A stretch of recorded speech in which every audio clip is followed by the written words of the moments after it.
So your test for next week, your nervous system test, chapters 12, 13, 14, and 15, those 4 chapters, you have practice quizzes for each of those chapters.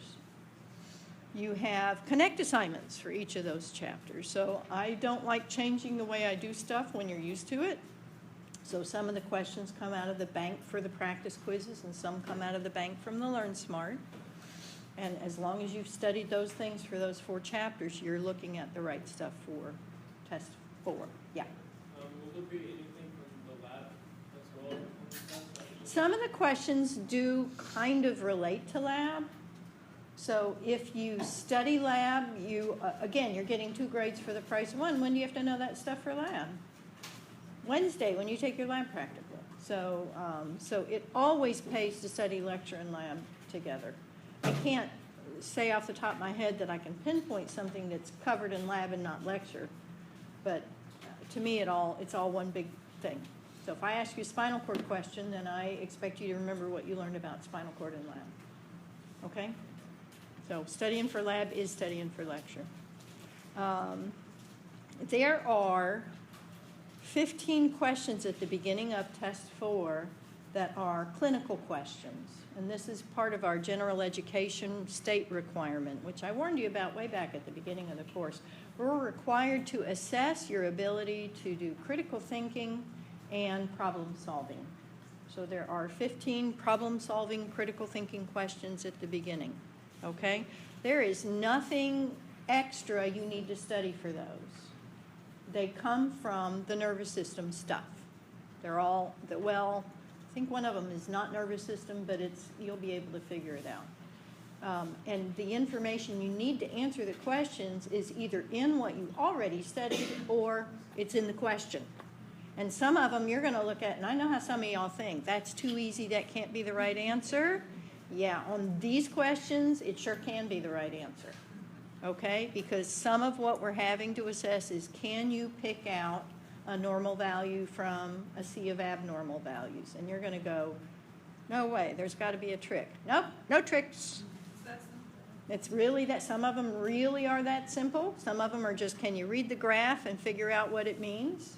So read those questions carefully, use your brains, and don't be surprised if you get them all right. If you miss them, I've had students come and review the test after missing some of those, and almost every time it was, I missed it because I thought it couldn't be that easy. That was the most common reason.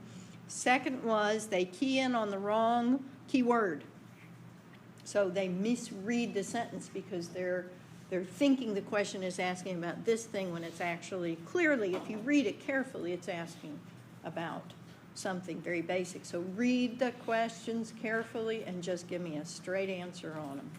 And you should do fine. I put them as the first 15 questions because I want your brains fresh when you answer those, because I'm trying to assess your best skills, so I'm not going to stick them at the end of a 100-question test. Make sense to everybody? So that should be, I don't know, should be 15 that you're going to get right. The rest of the questions are pretty evenly divided. We've spent more time on chapter 12 than we have or will on 13, 14, and 15. So there's slightly more questions on chapter 12, but when you get to those practice quizzes, how many questions on that practice quiz for 12? There's like 50-something questions. So, I mean, it's a lot of stuff. You guys have a lot of stuff to go over. And so you've just got to keep your brains as clear as you can. Don't get so brain dead that things don't make sense to you. Make sure you're sleeping well if possible. Get some exercise and some sunshine. Eat right. Reduce the rest of the stress in your life as well as you can. And I realize that's asking an awful lot, but, you know, just do the best you can. That's what you have. It's summer school, and that's basically what we all do. We all just do the best we can. The withdrawal deadline is coming up. If you have any idea that you might need to withdraw, then if you'll talk to me about it, I can give you guidance on that. If you're not sure but you don't want to talk to me, talk to your academic advisor and make sure that if you're not getting the grade you know you need, that you know what your options are and that you are making the best choices. Okay? So just let me know if that's an issue for you. All right? So today we're doing both both central and peripheral nervous systems. We're going to pull them together in a way that the book doesn't do it. We have a special project to work on. And then tomorrow we have to cover the entire autonomic nervous system. 2 hours is plenty to do both of those things. And then what about next week? Monday's a holiday. Tuesday, you're going to go to the testing center and take my test, plus you're going to go to lab. Isn't Tuesday's lab, what is Tuesday's lab? Tuesday's lab is the presentation lab, right? You do have a lab quiz to study for on the brain, right? So you've got to, for the first time and only time, you got to juggle a lab quiz the same day as the lecture test. And that's just because the 4th of July got in the way, and I'm sorry. And then on Wednesday, you have your final lab practical, your second lab practical. And then on Thursday, you take my final exam. So Until 6 that day on Thursday to take the final, I think they let you in as late as 7. Okay, I just didn't know if like maybe you set a different deadline. I don't like setting different deadlines. It makes the testing center nervous when I do that, because they'll have a student walk in, and as far as they know, the student can take the test, and then it'll shut down by itself, and it upsets everybody. So I'm pretty sure it's set. Now, that final exam is longer than your average test. It's 150. So if you walk in right at 7 to take the test, testing center rules are if you get there an hour before they close, they won't give you more than an hour to take the test. If you get there at 7 and there's a line waiting because it's final exam day, and sometimes there is a line, they will let you test as long as you're there by 7, but you may be putting your name on a list and they may not call you till 7:30 or 8 o'clock, depending on how long the line is. And you will get exactly 60 minutes from the time they sit you down at the computer, not from the time you log in and start. So if you think you need more than 60 minutes for 150 questions, don't get there late. Get there, 4 or 5, sit over there and study for a while. If it looks like a line's forming, jump in. Get your name on the list so that you're not rushed. Okay, there's nothing worse than feeling rushed on a final exam, especially a long final exam. So how much difference is the final exam going to make on your grade, do you think? It's 20%, so it counts the same as 2 tests, first of all. And second of all, it can, if you qualify, replace your lowest exam grade. So particularly for people sitting on a border, if your average is a 78 right now, then you have more at stake than someone with a 74. If your average is a 74, what are the chances you're going to pull that up to an A or to a B at this point? Not that great. Now, you can talk to me about it. If your lab grade's fantastic, then it happens. So I will look at it for each and every one of you. And if it gives you the next higher letter grade, then I do the substitution. And if it doesn't, there's no point, because it's only the letter grade in the course that matters in the end. Does that make sense to everybody? Questions about that? All right, then. Let's talk about neural pathways. Oh, wait, that's not the one I wanted to start with. I wanted to start with neurotoxins. I posted this one for you. Yeah. On Friday, the test opens? Yes. Is it open in the morning or evening? It'll open in the morning. It should open in the morning. Does it say in the evening when you go look at it? You haven't looked? Okay. Yeah. Friday evening, the testing center's not open. Okay? They close at 5 on Fridays. So that's the other thing I needed to remember to tell you is testing center opens from 9 to 5 on Friday instead of 8:30 to 8 or 8 to 8. So if you wanted to, how many of you are thinking about taking it Friday? Okay, that's absolutely fine. If it makes your weekend a little less stressful and gives you more time to study for your lecture final and your lab practical, that's great. Please don't make a committed decision until after class tomorrow if possible, because you need to see how much is left for us to cover.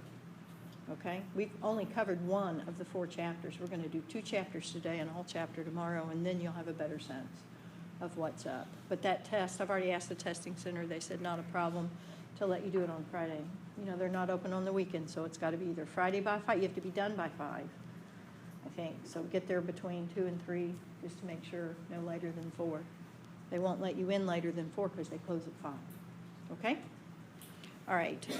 So we talked a little bit about neurotoxins, and I just wanted to come back and revisit this. I was actually looking for a picture, and I couldn't find it, so now you're stuck with me drawing a picture. Sorry about that. But we're just going to go through some of these neurotoxins to see what their effects are on different synapses. And so this little diagram is just showing you the synaptic transmission, which we've already done, right? So, and actually I drew a picture yesterday. So what did the picture I drew yesterday look like? If I have a synapse, and there's my little postsynaptic membrane, I have exocytosis here, right? But I also have some gated channels for calcium, right? And then I have some reuptake pumps. What do I have on the postsynaptic membrane? I need the receptors for the neurotransmitters, and generally they're going to be attached to the gates. They may or may not be attached to the gates, but we'll just assume they are. And I need one more thing. What is it? Anybody remember?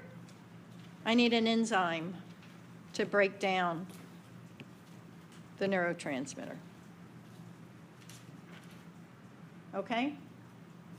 So, and this, the little receptors are actually two parts, right? Because there's a receptor site and there's a channel. So how many different ways can I mess this up? That's the question we're fixing to talk about, okay? So I could, if, depending on what kind of chemical is involved, I could prevent the opening of those calcium gates. What will or will not happen if I do that? No calcium gates, no exocytosis, no release of neurotransmitter, no stimulus, right? Does that make sense to everybody? Okay, I could stimulate those calcium gates. What if I did that? Instead of turning them off, I turned them on.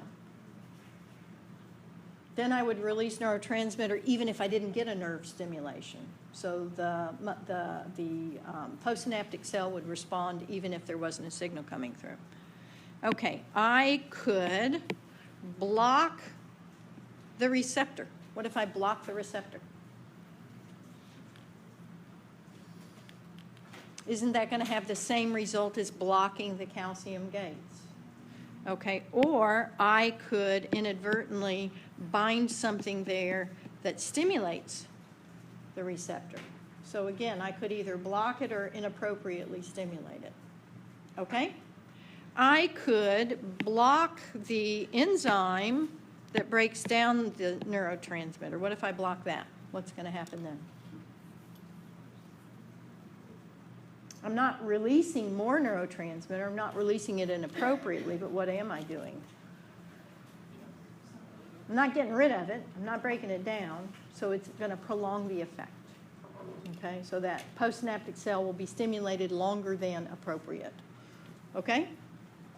Or I could block the reuptake.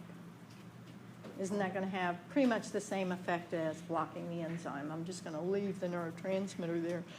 And that's going to make the neurotransmitter diffuse out and be lost. So it's a two-pronged effect. First, it prolongs the effect, but then it removes the neurotransmitter in a way that it cannot be recycled. So everybody see how all those things work? Questions about all those?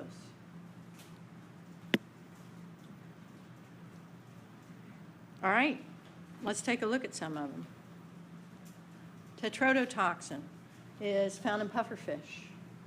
This is what is supposed to be just the height of Japanese cuisine. If you have a great Japanese chef, they can serve you pufferfish without poisoning you.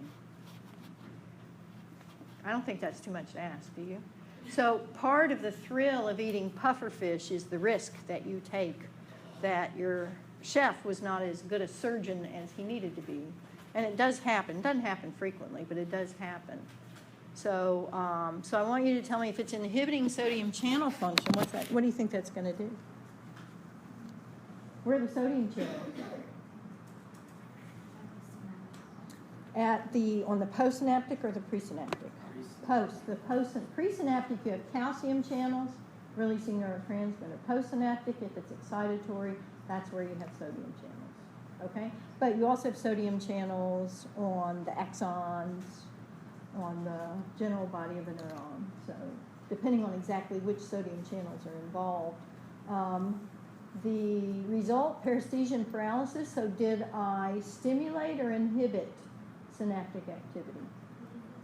Doesn't it sound inhibitory to you if it's causing paralysis? And what the heck is paresthesia? What does that word mean? What's anesthesia? Put you to sleep. Paresthesia is loss of sensory function. So paralysis is loss of motor function, muscles, and paresthesia is loss of sensory function. So clearly we're shutting down sensory and motor nerves in the peripheral nervous system. Make sense? Okay. Depending on how serious the case is, it can cause death. Obviously, if you have to go on assisted ventilation, then if you didn't, you'd probably die of not breathing. And no antitoxin. Doesn't that sound like something you want to eat? I just really can't wait to have some pufferfish. No. Conotoxin is from the cone shells. They're very, very pretty little guys. They're little mollusks, live in the ocean. And they're predators. So what they do, they're gastropods. They have a very muscular foot, and they just will move along with their little foot. And then when they find a suitable prey item, which might be another and even a larger snail or a fish, they have this needle-like venom-injecting structure. They just shoot venom right into their unsuspecting prey and paralyzes them. And then they very slowly digest them. They do external digestion. So they're just going to sit there and secrete digestive juices and suck up what's left. Sounds delicious. Sodium, calcium, and potassium channels all inhibited. So this is hitting voltage gates. Okay? And no voltage gates means no nerve function, so paralysis, absolutely. You can probably Google some videos. I've seen some lately. So there's some great videos of these. They're very pretty shells. People collect the shells. Please don't pick them up if they're still alive and shooting. Okay, we talked a little bit about botulism and botulinum toxin. Clostridium botulinum is the bacteria. And it works by preventing the release of acetylcholine. So no acetylcholine means no muscle contraction, and that means paralysis of the respiratory muscles. It's interesting that capsaicin can inhibit it. Do you know what capsaicin is? That's the heat in hot peppers. So how common is botulism? I'm just guessing not that common, but it's nice to know there's a nice natural antidote, even though it would be hard to get the dosage right. I just saw an ad on TV this morning for the first time of treating migraine with Botox. We talked about that in here, and we really don't know how it works. But I was reading the fine print at the bottom. I think that's always a useful thing to do because that's where they have to tell you the real truth and not the big stories. So if you have migraines, if you have chronic migraines, Botox can help, it says. And then at the bottom it says that average sufferers found relief in a reduction by 8 or 9 headaches a week compared to the placebo, which reduced it by 6 to 7 headaches a week. So how much better than the placebo is that? 1 to 2 headaches a week fewer with Botox.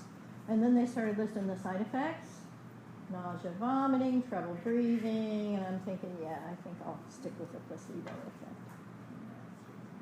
Look for another solution. But I'm sure they'll try to manage to get it improved, but we still don't know why it works. So that works by preventing the release of acetylcholine. So where's it going to work? Works at those synapses.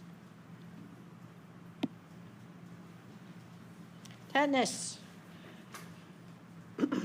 The chemical structure of the tetanus toxin is very, very similar to that of botulinum toxin, and yet it has opposite effects. How can it do that? How can it have the opposite effect? One can bind to and stimulate the very same receptor that the other one is binding to and inhibiting. Because the ability to bind doesn't tell you whether it stimulates or inhibits. The ability to bind just means it can stick to the receptor site. Does it open the gate or not open the gate? That tells you whether it's going to stimulate or inhibit.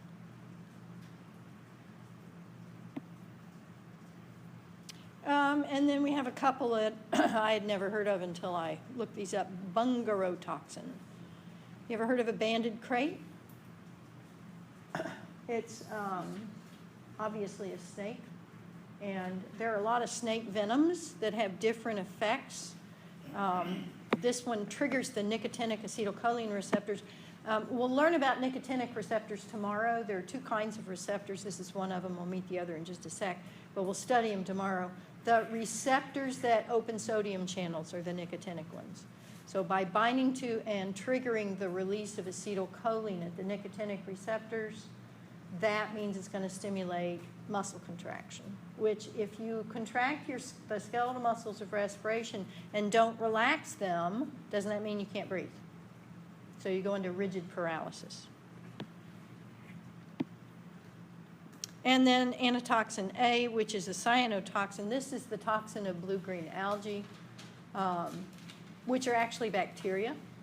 And it is similar in that it activates the nicotinic receptors. So if you have fish swimming in that lake and it's got an algal bloom of blue-green algae, what are the fish going to do? They just belly up. They can't breathe. So you'll have a fish kill. Okay, this is one of my favorites, curare. We actually use curare, or a derivative of curare medicinally. A curare-form drug is one based on curare. And it binds to and inhibits the same receptors that the last two toxins we were looking at are going to stimulate. So it induces paralysis. The South American natives that use it, obviously those are blow darts,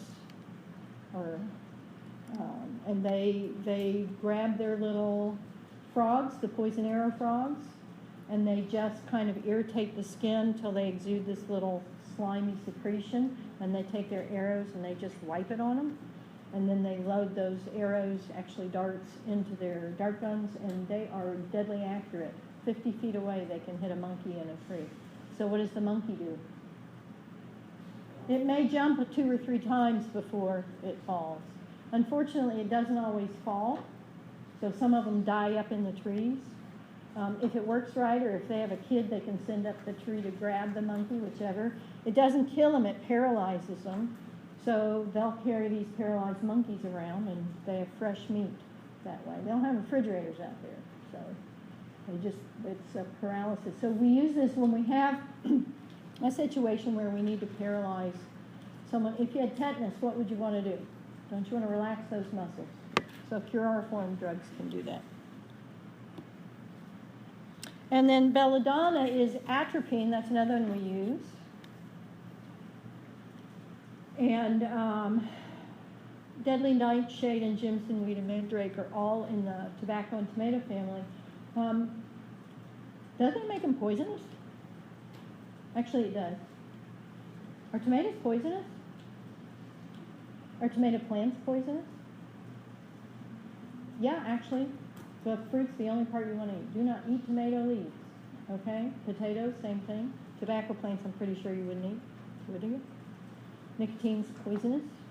So can you die from nicotine poisoning? Why is that an issue today? Kind of getting off, but that's okay. What about those e-cigs? What do people load their e-cigs with? Y'all don't use them, I'm guessing, so you haven't got a clue. They have these little liquid canisters that they load them with. And so once the electric current is running and it turns it into a vapor, then as you inhale the vapor, you're getting a very small dose of nicotine, along with some kind of flavor in it, right? So what if your kid finds your stash and thinks it's something to drink? That's where the poisoning comes in. So kids have actually OD'd on the e-cig refills, not on smoking them, but on ingesting the contents of the containers. All right, so same plant family, potatoes, tomatoes, tobacco, and atropine is called belladonna. Look at the picture. What do you see? What's wrong with that? Eyes very dilated, and that was considered to be quite beautiful. And so belladonna means beautiful lady. And so that's where the plant got its name. Women would ingest small quantities of this to dilate the pupils of their eyes because they thought it made them attractive. Okay, let's not pass judgment on that. Think about some of the things we do to look attractive, and yeah. Okay, so it's a parasympathetic antagonist. That won't mean much to you till tomorrow, but it's anticholinergic. That should mean something. So if it's anticholinergic, what's it doing? It's blocking the acetylcholine. It's antagonizing, working opposite to the acetylcholine. And so in combination with curare, which is also a acetylcholine blocker. So they kind of have similar effects.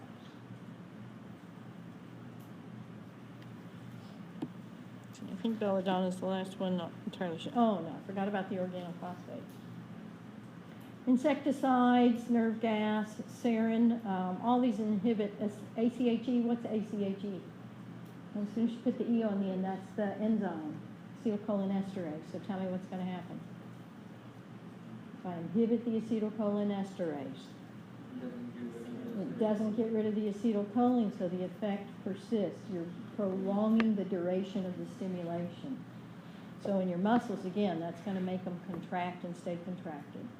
And, of course, there are also central nervous system functions as well. Okay? Some of the darkest days of the world wars have been based on chemical warfare, a lot of which was done by chemists that also did industrial chemistry and did wonderful things.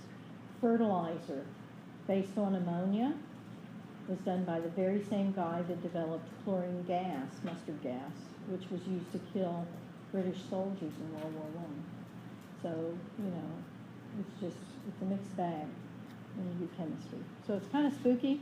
Sarin gas was actually used in subway attacks in Japan back maybe, I lose track of time. Back when I was an adult, so that's recent to me. Okay, y'all have your own opinions on that. Keep them to yourself. Okay, so just kind of a run through of some of the different things that can affect nerve impulse conduction. And now we're going to turn our attention to CNS and PNS, and we're going to do it in a very different way. Y'all have, let's see, this morning was the brain lab, wasn't it? Is today the brain lab? So afternoon people, you're at a disadvantage. You haven't studied the brain yet. You have studied a little bit of spinal cord anatomy, but not nearly as much as we're going to use. And what I want to tell you first is you're going to do this in class. We're going to learn more detail in class than I'm going to test you on. There's already too much information for the test as it is. So we're going to do some stuff in class that you're just going to go through the process of seeing one time the nervous system in detail, but I'm not going to expect you to remember that. So everybody okay with that idea? Okay. So we're looking at neural pathways, and the first thing I want you to understand is that this is fragmented in the book. There's stuff on the sensory receptors. That's actually in chapter 16. There's stuff on the spinal nerves and spinal cord. That's chapter 14. There's stuff on the brain and cranial nerves. That's chapter 13.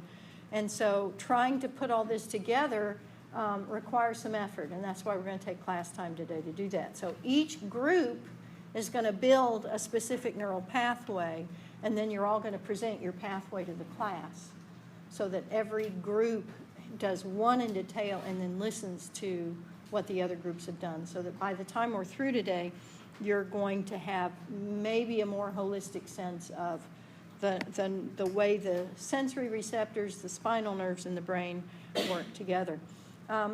We're going to be working today just with the sensory pathways. The motor pathways are listed there. And is this PowerPoint posted? Does anybody remember if I posted this one? No? Okay. So I will re-display this information. Let's go through it real quick. Where do your sensory pathways start? It's okay to look at the screen to answer this question. What's the first thing up there? It's the receptors, sensory receptors. Sensory receptors are associated with a specific nerve. How do you know which nerve? Well, we actually have a map of the body. So every bit of the skin is mapped to a specific nerve, and that map is called the dermatome map. So a dermatome is the region of skin supplied by a specific nerve, okay? So you go from the sensory receptor to the field of that nerve, the dermatome, And then the afferent nerve fibers within specific nerves are going to carry you to a nerve plexus. Y'all all did this in lab yesterday, right? So what nerves did you learn, say, for the upper limb? What nerves were you assigned to learn? Brachial and radial, radial and ulnar, right? Which are conveniently named for the bones you already learned. And then they're part of what plexus? That's the brachial plexus that goes to the arm. So you have a cervical plexus, a brachial plexus, a lumbar, and a sacral plexus. And I know you're already familiar with those. So I'm comfortable with using those. So you know that if I told you that I wanted you to follow the sensory receptor from your right index finger, that you can look up the dermatome. We get to use the map to look that up. And you'll know exactly which nerve, which part of the brachial plexus. You're going to go to the cervical region of the cervical enlargement of the spinal cord, right? And then we've got to figure out how do you get through the spinal cord and up to the brain. So we're going to go through a specific region of the spinal cord. We're going to take an ascending tract. That's a sensory tract because it's going up from spinal cord to brain. We're going to learn exactly what brain regions that little pathway is going to follow, and then we're going to find the terminus, the end, in a specific part of the cerebral cortex. Okay? So every group is going to be assigned a sensory tract. On the motor tracts, they run in the opposite direction, right? They start in the brain, they go out to the muscle, so they originate in the brain. And again, we would want to know the specific origin. We're going to look at that. I'm not going to assign any of them, but we are going to look at it. The pathways through the brain for that, there's coordination, and particularly the cerebellum, but other parts of the brain help coordinate motor activity. Then you have a descending tract through the spinal cord, and then you have efferent fibers out to the specific nerves, and the effectors, of course, are going to be the muscles. Did you learn which muscles are associated with the nerves you were assigned in lab? You did for some of them, right? You learned the femoral nerve, didn't you? And you learn the sciatic nerve. The femoral nerve supplies all the muscles of the anterior thigh, and that's nothing other than the quadriceps, right? And then the entire rest of the lower limb is supplied by branches of the sciatic nerve. So it wouldn't be hard to figure that out once we got to that point. But motor's a little more complicated because you have all this coordination. So depending on how much time we have, I'll run through that with you. We make a distinction between general sensation and special senses. Special senses is the subject of next week. So we're going to try to hit some of the general sensory stuff. That's technically next week as well. But actually in your online lab, you're already assigned the the general senses of the skin. And we're going to be working with those today. So we divide those up into fine touch, crude touch, temperature, pain, and proprioception. And let's go ahead and figure out what those mean. What do you think the difference between fine touch and crude touch is? So if you had to read Braille, which one would you use? Fine touch for discriminative touch. If you're trying to discriminate, you use fine touch. And if you do that, then aren't you usually using your fingers for that? Do you have kids that are kinesthetic learners? My younger daughter used to drive me nuts. We'd go to Hobby Lobby, and I could not get her to quit touching things. And she would say, I'm not touching it, I'm just looking at it. So to her, it was the same thing. She could not examine an object without tactile stimulation. So I've learned to respect that, even though I really wish you wouldn't touch stuff all the time. Okay, temperature, pain, we can tell those apart. What's proprioception? Anybody know what that is? Do y'all remember that from intro? No? Proprio means of one's own. Proprio, of one's own. So proprioception is your perception of your own body. So can you tell without looking, do you have your legs crossed or not? Can you feel it? Can you wiggle your toes and you know you're doing it? That's proprioception. All right. And then the special senses we'll worry about next week. We haven't got that far yet. But there's the list in case you need it. Okay, main parts of the brain. This is today's lab. So some of this I want to go over with you, and then parts of it I'm just going to leave for either lab or leave for your individual groups. But there are some parts here that I just need to make sure you know them. So the cerebrum, y'all got that right. Everybody knows the cerebrum is the outer cortex, the thinking part of the brain. The diencephalon. Dia here, it means through, not to. So if I need to get a stimulus from the spinal cord, how do I get it to the cerebrum? It has to go through. It has to go through the medulla, through the pons, through the midbrain, and then through the thalamus. And then it's going to get relayed up. Okay? So the diencephalon has a few parts, most of which we're not worried about today. The thalamus is the one we need. So the thalamus is the gateway to the cerebrum. If it's sensory and you need it to get to your cerebrum for consciousness, the only way it's going to get there is through the thalamus, with one exception. Your sense of smell does not go through the thalamus. Okay? The brain stem has 3 parts: the midbrain, the pons, and the medulla. If you want to get to the thalamus, you got to go through there. So any pathway that you are going to follow is going to come, if it's coming up the spinal cord, where's it going to go next? Medulla. And then where? Pons. And then midbrain. And then thalamus. And then finally to the cerebrum. Okay? So that's the pathway regardless of anything else you want to do.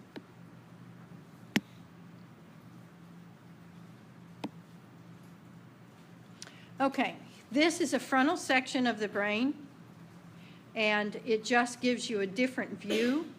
And again, I am not testing you on all these structures today, but you have a picture similar to this in your textbook, and it helps because it lets you see the pathways a little more clearly. So if I'm coming up through the medulla and the pons and then the midbrain, that's going to get me to the thalamus. And from the thalamus, then I'm going to radiate out to get to my cerebral cortex. Okay? Functional areas of the cerebral cortex. Some of these are assigned. This map's got more information than we need. And by the way, how do we know which parts of the cerebrum have which functions? How do we figure that out? No, the functional stuff. How did we name them? Yes, they're named for their bone structure. So the part of the brain under the frontal bones is the frontal cortex, and then on the side you have parietal and temporal and occipital. That's fine. But how do we know, for example, that vision is in the back of the brain? How do we know that? How did we figure that out? Huh? You brain map the activity because it's electrical pulses. Okay, so how would you do that? So these days we do like PET or functional MRIs. And we give people something to look at, and we see what parts of the brain light up, and it's the back of the brain. How did we originally do it in the days before imaging? Some of this work was done in the 1800s. No EEGs, no nothing. What we did have was brain-damaged patients, though. So one of the most famous was a guy who had damage to, let me see if I can find it, Broca's area. And the work was done by a guy named? Yeah, Broca, Paul Broca. And so Broca had a patient who couldn't say anything. He had lost all ability to speak. He could follow what you were saying. If you gave him directions, he could follow them, but he just couldn't talk. So Broca, who was a very famous French anatomist, just took this guy in, gave him a job, gave him a place to live, and took care of him for the rest of the guy's life. And then when he died, what did Broca do? What would you do if you were an anatomist? You autopsy. That's what you do. You wait for the guy to die. Okay, let's not rush anything. But then he autopsied him, and he found damage in, you guessed it, Broca's area. That's why it's called that. So Broca was able to associate, this part of the brain, if nothing else, this part of the brain is associated with the ability to speak. Not the ability to understand, but the ability to speak. Okay? So a lot of the original studies were done similar to that. If someone had a stroke, they lost a specific ability. After they die, autopsy showed where the damage was. Now we don't have to autopsy to do that. We can find scar tissue on functional MRIs, for example. We can do PET scans to see what parts of the brain are lighting up. And we can actually, on brain surgery patients, with their permission, of course, we can stimulate parts of the brain and ask them what what's being stimulated. You know the brain doesn't have any pain nerve endings, right? The skin certainly does. The dura mater, oh my gosh, full of them. But they anesthetize all that with local anesthesia, and then generally speaking, a brain surgery patient is likely to be awake. Why do you want them awake? It's not much fun, I'm sure, just laying there. I'm sure they give them a general muscle relaxant so they're not twitching. So they know if they miss something. Yeah, if you're going to remove a tumor from somebody's skull, you want to make sure you're not removing something vital. So they'll go after the tumor, and then if it's close by, they can stimulate it and say, you know, what, are you feeling something? Do you have a memory? Whatever. But sometimes they're just kind of poking around. What's this? What's this? What's this? And they've done it on other animals as well. One of the ones I read about was a study they were doing on a gorilla. And I believe you wouldn't use a gorilla just because it's a gorilla. I think they actually had to do brain surgery on the gorilla. But since they were doing it anyway, it was a zoo specimen, very valuable. They stimulated a part of the brain that in a human would be in the visual cortex. And the animal, although anesthetized, is awake and able to move. And he kept doing this, like he was trying to reach something that he could see in front of him. So they figure, yeah, visual cortex. So some of the mapping they could do, even they could confirm it on other animals. So that's kind of interesting. Anyway, so here's our map. And the things that you need to know on this map, you need to know the major lobes, which you already had to know for lab, right? So there are lobes, and then for each one, there's a specific function that it's kind of a general function. So I don't think it's asking too much for you to associate. Whoops, that's a little bit too opaque. The primary somatosensory area for the parietal lobe, somatosensory for parietal lobe, the visual area for occipital. For temporal, we have auditory. For frontal, we have motor. We also have something called the premotor area. And then we have the frontal eye field.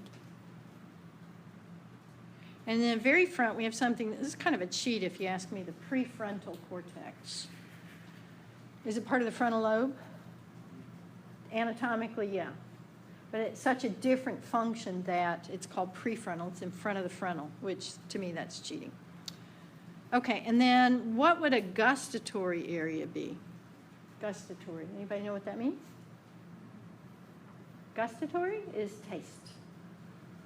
Okay, and what lobe is it in? Follow that line back. It's in the blue, so that's parietal. Okay, so for lecture, for your test on Tuesday, you are assigned to know these functional areas. For today, you're just not going to need them all, but the one you need will be there in case you need to look it up.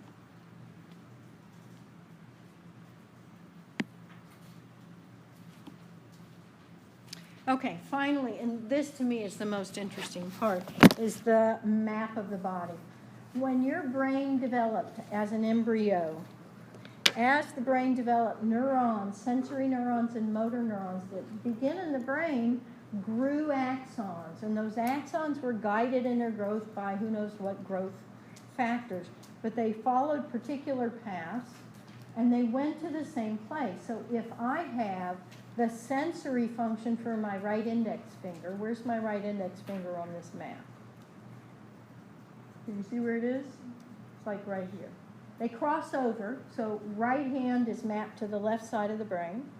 So if my right index finger sensory function is right here in the parietal lobe, then right smack in front of it in the frontal lobe is the motor control of the muscles of the exact same organ. Okay, so in the embryonic development, they grew together, and they grew until they supplied the same body part. Sensory and motor supplying the same part, going through the same nerve. Okay, so right index finger, you know, is supplied by the ulnar nerve. Those nerve fibers grew together. Does that make sense so far? Okay. Now, when you look at this map, you notice something very funny. It's not proportional to the body size being represented. So what is it proportional to? It's not how big the body part is, how sensitive it is. This is our sensory map. So how many sensory neurons do I have supplying my hands and my face compared to the skin of the rest of the body? Clearly I have better sensory function in skin of the hands and the face, okay? Some of the facial control is actually not just lips, but you see where your tongue is? It's kind of hard to see it.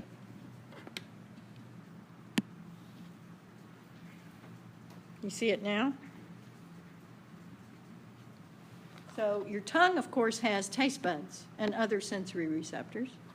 So does it make sense to you that you have lots of sensory receptors on your tongue, therefore you have a lot of brain cortex devoted to sensory function? Okay, so that's the somatosensory map. There's another word for this you might see occasionally. It's called a homunculus.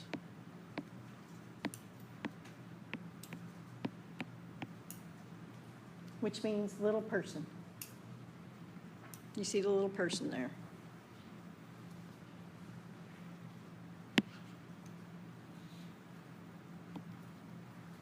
Okay, so if that's a sensory map, here's the matching motor map. Do you notice it maps pretty much the same? Tongue down at the bottom, face, whoops, I forgot to turn my drawing on. Tongue down here, face here, huge hand, small body. So why is it like that? What does this map represent? This is a map of the motor neurons. Remember that each motor unit consists of one motor neuron plus all the muscle fibers it innervates. So here the map indicates the finer degree of muscle control that you have in the hands and the face compared to the rest of the body. Okay? So your motor units, you have fine motor control, and therefore you need more cortex to control them. Questions about that?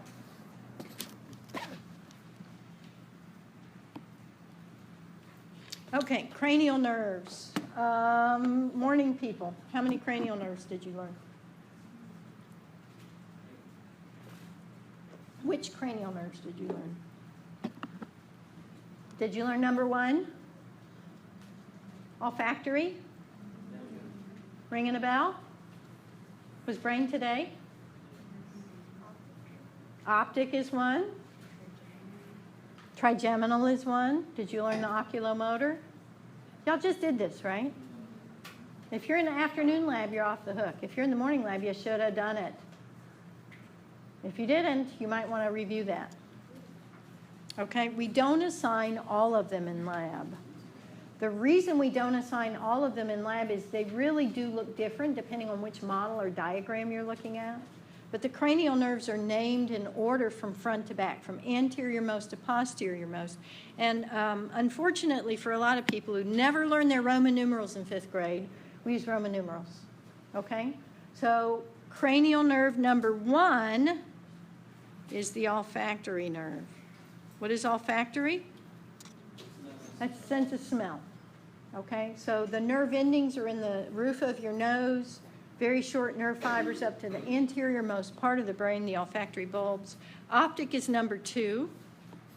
Right behind that is oculomotor. So here's 2, optic, and then here's 3, here's 4, here's 5. 5 is really big and easy to tell. So we ask you to learn 5 because it's a nice landmark. What's the name of 5? You can look it up. It's right up there on the screen. Trigeminal. How many parts to it? 3? Can you figure that out? So do you see when you look at this giant honking nerve that it has 1, 2, 3 branches? That's the trigeminal. It's a good landmark. Okay? That's cranial nerve 5. After that, for lab, I think we jump to 10, which is the vagus nerve, because they tend to all look alike, or it's hard to tell them apart depending on which picture you're looking at. I can look at 2 different models in lab, and they don't look alike. So I'm not going to ask you guys to remember something that's not pretty consistent and obvious. For lecture, however, you do have to know all 12 by name and number, and by the functions that are assigned. Okay? So that's something else for y'all to be working on.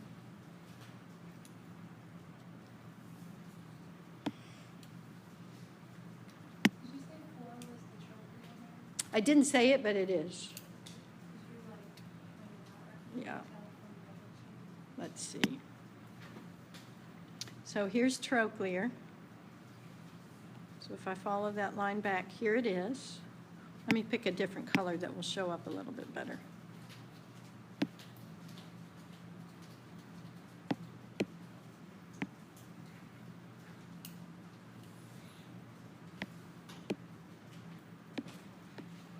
So here is trochlear right there. Okay, so what's to the left of it? Trochlear is 4. To the left is closer up, so that's 3, and to the right is 5. Okay? So there's 1, 2, 3, 4, 5, 6, 7, 8, 9, 10, 11, 12. Okay, are you ever going to have to identify them off a diagram? All of them? No. The ones assigned in lab? Yes, in lab. For lecture, I expect you to know the name, the number, and the functions that are assigned. Okay? So we're going to go through a little bit of that, not a lot.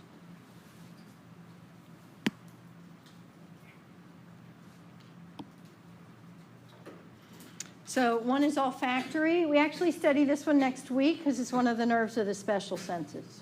Okay, so what were your special senses? Which ones are special? Smell, taste, vision, hearing, equilibrium. So that's a special sense. We'll worry more about that next week. For now, you just need to know cranial nerve 1, olfactory, smell. Boom, done. Okay? Number 2, likewise, optic nerve, vision. That's all we need to know for now. Boom. Number 3 is oculomotor, and the oculomotor is one of 3 nerves that control eye movements. So learn them in a group of 3. Which ones are they? Oculomotor, trochlear, and abducens. That's 3, 4, and 6. Okay? So far? It'll make more sense next week after you've studied the eye. But the abducens is named for what it does. What does abducens sound like? What would a movement that something called abducens be? It abducts. And if you were going to abduct the eye, what would that mean? Look, it's this way, right? Abduction is this way. So if you look that way, that's abduction. So laterally rotating the eye. Okay? That's all it does. If babies are born with lazy eye and one eye drifts out, it's that nerve, usually. That's the problem. Either that nerve or the muscle it attaches to. So the abducens controls just one muscle. The trochlear controls just one muscle. So all the other muscles are controlled by the one that's named oculomotor. What does that tell you? Motor means movement. So oculomotor moves the eye, does almost all of the eye movements.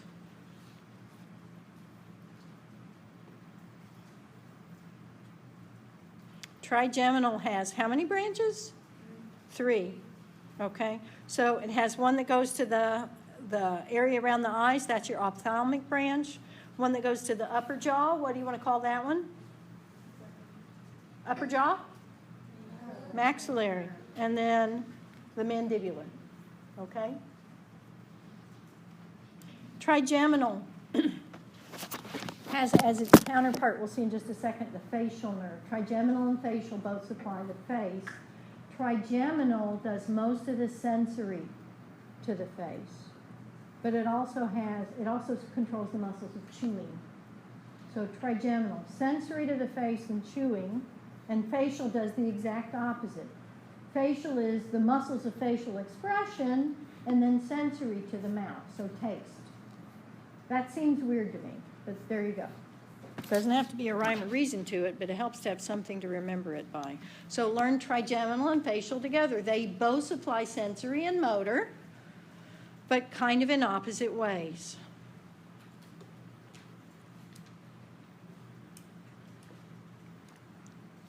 If you got to pick the names of them, you would have called abducens number 5, so that it would have been 3, 4, and 5 controlling the eye, and then this would be 6, and it would be 6 and 7 controlling the face. Yeah, it's too bad they didn't ask our opinion when they did that. That would have made a lot more sense. Okay, cranial nerve 8 is the vestibulocochlear nerve. It goes to the ear. It's sensory. It's one of the special senses. And again, that name will make more sense next week when we've studied the parts of the ear. So for now, you just need to associate this funny name with the ear. 9, glossopharyngeal. What does glosso mean? That's a good word root for you to learn. Glosso is tongue. And of course, you know, pharynx is throat. So that kind of gives this away. Glossopharyngeal supplies some of the muscles of the tongue and the throat. But it also has an important sensory function. It monitors blood pressure in the neck. Okay, my favorite, number 10, the vagus nerve. Vagus, this is not like going to Vegas and gambling. Vagus has the same word root as vagabond. What's a vagabond?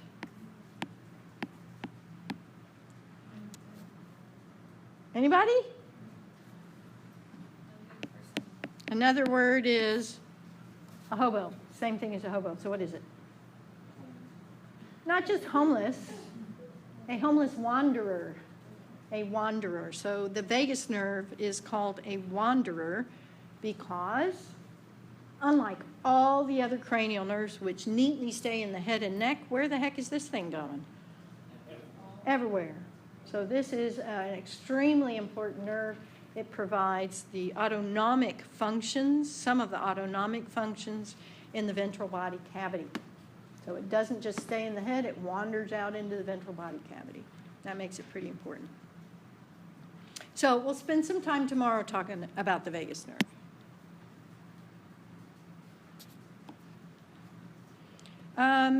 Number 11 is called the accessory nerve. It used to be called the spinal accessory nerve. And can you see why that would be? What do you think the main nerves to the muscles of your neck come from? Aren't they going to be spinal nerves? Yeah. So this is helping the spinal nerves. It's an accessory nerve in that it is helping the spinal nerves. It actually joins with the spinal nerves to go out to that muscle. And then our last one is the hypoglossal. What does hypo mean? Under, and glossal is tongue. So this is the other one that supplies the tongue. So what was the first one that supplied the tongue? Glossopharyngeal. So glosso in the name tells you it's supplying the tongue. All right, so that was, boy, a quick run through of the cranial nerves. When we get to the spinal nerves, we're not going to do quite so much because you've already met the anatomy of the spinal cord in lab, right? You know what the phylum terminale is? Know what the conus medullaris is? Know where you have plexuses and where you don't have plexuses. I am not going to ask you to learn any nerves that weren't assigned in lab. So do you remember which ones were assigned? Phrenic nerves off the cervical plexus to the diaphragm. Radial and ulnar, that's a big no-brainer. Femoral, sciatic.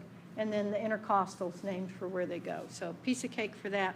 On the parts, the internal structure, again, you did that in lab. So we're not worried about that so much. On the tracts, the sensory and motor tracts were not assigned in lab. I think we felt like we'd already given you enough in lab. What I'm going to tell you here is you don't have to memorize math. So just like with the dermatomes, you don't have to memorize it, but you do need to understand what it means, and you need to know the names. Okay, so not to identify exactly where these things are in a map of the spinal cord, but to know the names. Luckily for you, the names are going to make sense once you've learned the names of the brain. Okay, the brain region. So if I tell you something is a corticospinal tract, can you tell me what it connects? Cortico for cortex, so that's cerebral cortex. So it goes from the cerebral cortex down to the spinal cord. That means it's on its way out to muscles, okay? If it is a spinocerebellar tract, what's it doing?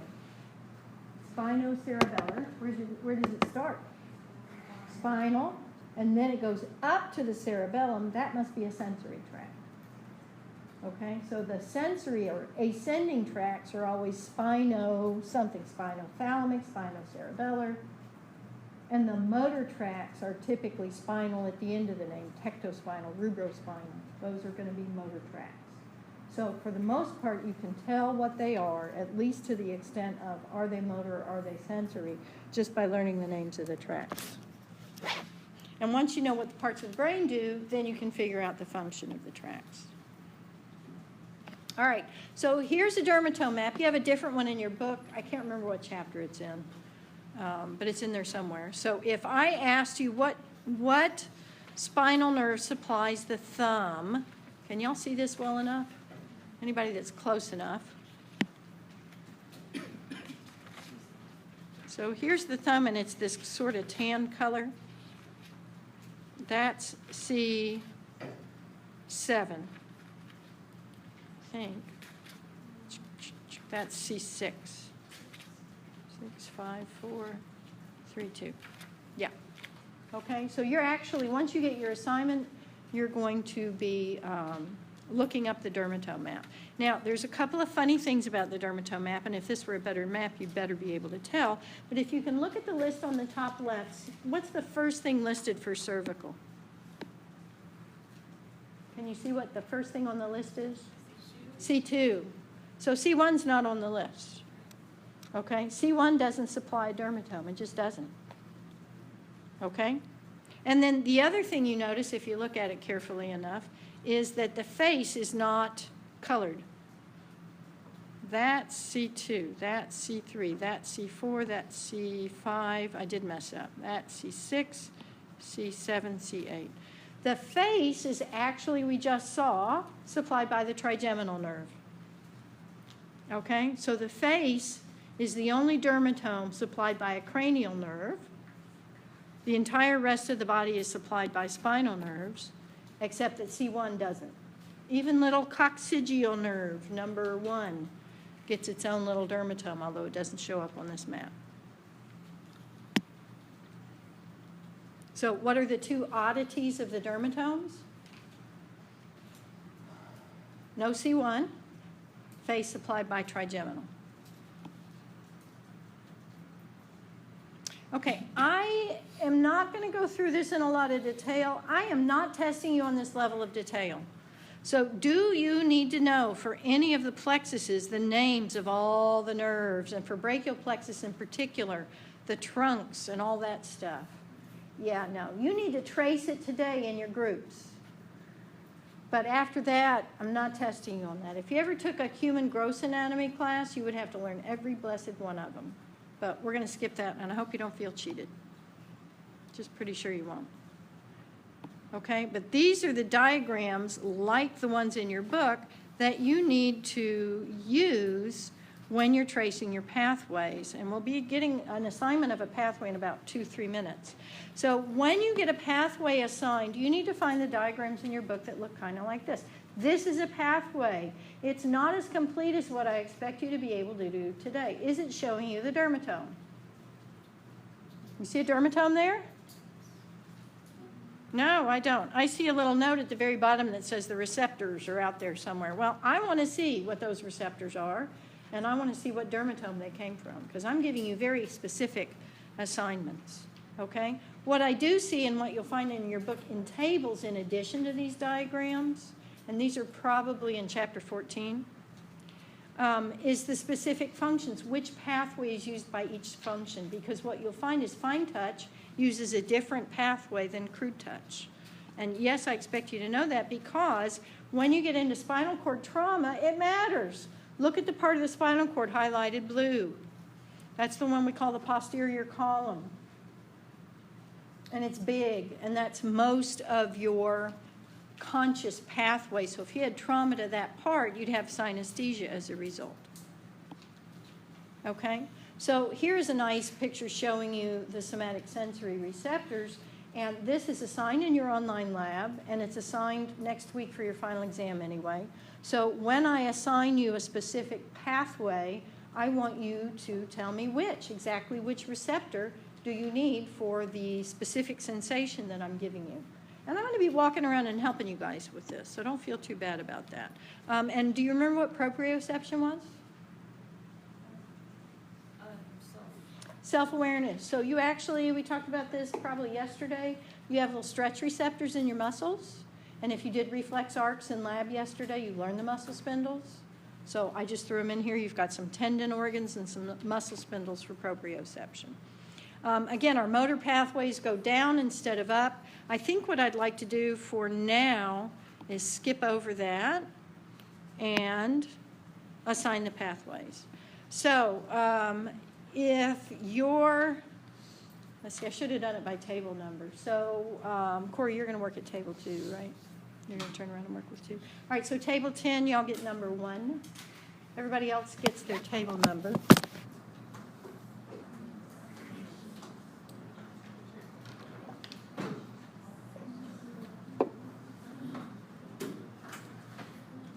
Tables 1, 2, 3, and 4 want to combine. And you get to pick which one you want to do. They're very similar. So every group has at least 2 people. Have you written it down? Because I got to flip to the next slide.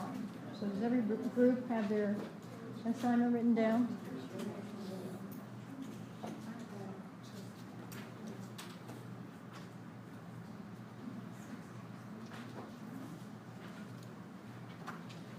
Can I change the slide now? Have you got it written on the paper you're going to turn in? Because I need to see it so that when I come to help you, I don't have to ask you, what are you doing? All right, so here are the steps.